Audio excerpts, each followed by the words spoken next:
On continue ce Lex Inside, on va parler du délit de corruption avec Judith Fleuret, consul chez Advent Altana. Judith Fleuret, bonjour. Bonjour Arnaud. Qu'est-ce que le délit de corruption? Alors, le délit de corruption, d'abord, je vais vous indiquer qu'il fait partie d'un corpus d'infractions, qui sont des atteintes à la probité, comme par exemple le favoritisme ou le trafic d'influence.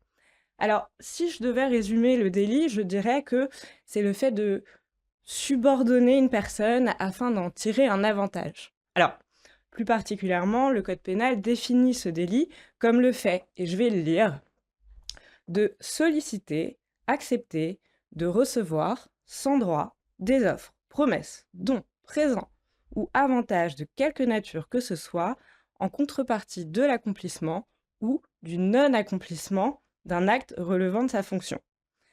Alors, une définition, c'est bien, mais des exemples, c'est pas mal aussi. Donc, par exemple, une personne qui accepte une invitation à un concert en Oui. échange d'un renouvellement d'un marché privé ou d'un marché public. Ça peut être de la corruption. Un particulier qui verse de l'argent à un maire en échange du renouvellement d'un permis de construire. Ça peut être de la corruption.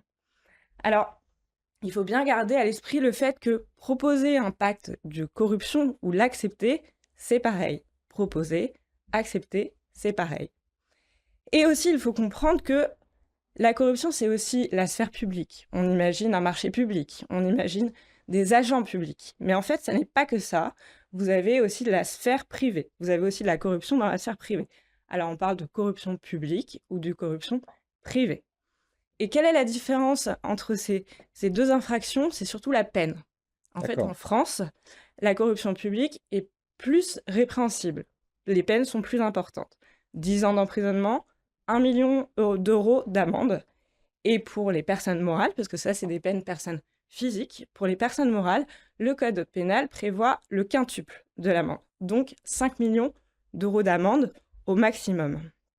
Pour la corruption privée, 5 ans, 500 000 euros d'amende. Donc 5 fois pour les personnes morales, 2,5 millions d'euros d'amende potentielle. Et vous avez, et j'en finirai pour cette question, des peines complémentaires. Par exemple, l'interdiction d'exercer une activité professionnelle. Donc on a bien vu maintenant ce qu'est le délit de corruption avec les sanctions. Qu'est-ce que l'infraction instantanée et en quoi le délit de corruption entre-t-il dans cette catégorie? Alors, l'infraction instantanée, comme son nom l'indique, c'est une infraction qui se consomme immédiatement, en un D'accord. trait de temps. Je vous donne un exemple, je vole une pomme. Je vole la pomme. L'infraction et ces faits, je les commets dans un trait de temps. L'infraction est consommée. C'est une infraction instantanée. Je vais prendre aussi le délit de diffamation. Je vais mettre des propos en ligne avec des propos diffamatoires. Dès que j'appuie sur le bouton Entrée, l'infraction est consommée. C'est une infraction instantanée. Alors, le contraire de l'infraction instantanée, c'est l'infraction continue. En quoi la différence? C'est une infraction dont l'exécution s'étend sur une certaine durée. Donc, nouvel exemple, le recel, par exemple.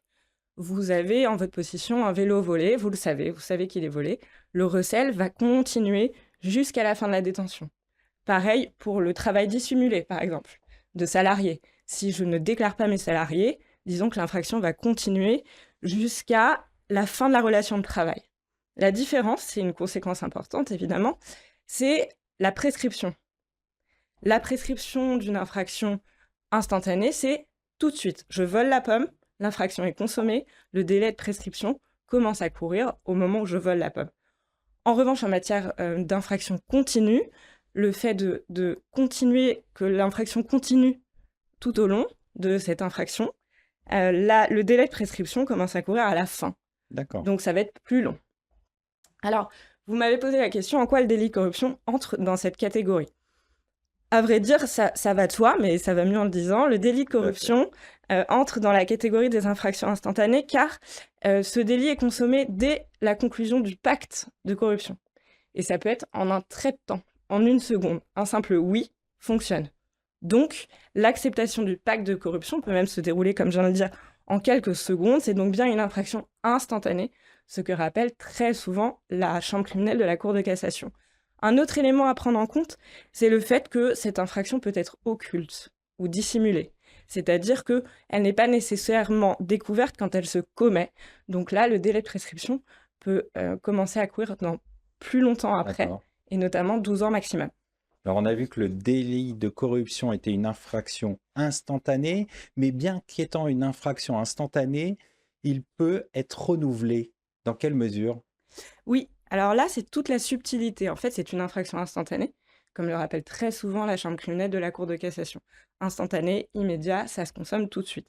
Mais, petite subtilité, par des actes d'exécution du pacte, la prescription peut être repoussée. Je m'explique. Le 7 mai 2024, la chambre criminelle de la Cour de cassation a jugé, mais elle le fait depuis un long moment. D'accord, c'est une jurisprudence constante. Exactement. Elle a jugé que l'infraction de corruption, comme d'autres d'ailleurs, est renouvelée à chaque nouvel acte d'exécution. Et en l'espèce, dans cet arrêt, c'était des paiements. C'est-à-dire que on a un seul pacte, on a une seule infraction, mais en revanche, on a une sorte de démembrement de l'infraction par des paiements qui renouvellent cette infraction jusqu'au dernier paiement. La motivation des juges, c'est de dire que la volonté coupable est réalisée à chaque acte. D'accord. Alors, c'est une jurisprudence qui est sévère, qui a des conséquences juridiques importantes pour les potentiels auteurs de corruption. Alors justement, vous évoquez les conséquences de cet arrêt. Quelles sont-elles? Alors moi, j'en vois deux. Déjà, la première conséquence juridique, et on en parle, c'est le point de départ du délai de prescription. À chaque nouvel acte, le délai de prescription recommence, on va dire. Chaque nouveau paiement recule le point de départ. Donc si je prends l'exemple d'un pacte de corruption de 2019, un paiement en 2020, un paiement en 2021, un paiement en 2022, la prescription commence à courir en 2022 et non en 2019. Et la deuxième conséquence, c'est la loi nouvelle. En fait, cet arrêt rappelle un principe qui est que la loi pénale plus sévère ne s'applique qu'aux actes commis après l'entrée en vigueur de cette loi pénale plus sévère. C'est ce D'accord. qu'on appelle le principe de non-rétroactivité.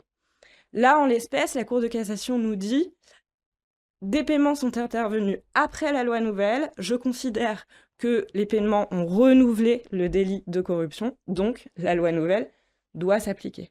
Alors, c'est une solution sévère qui a clairement pour objectif de faciliter la poursuite et la répression du délit de corruption.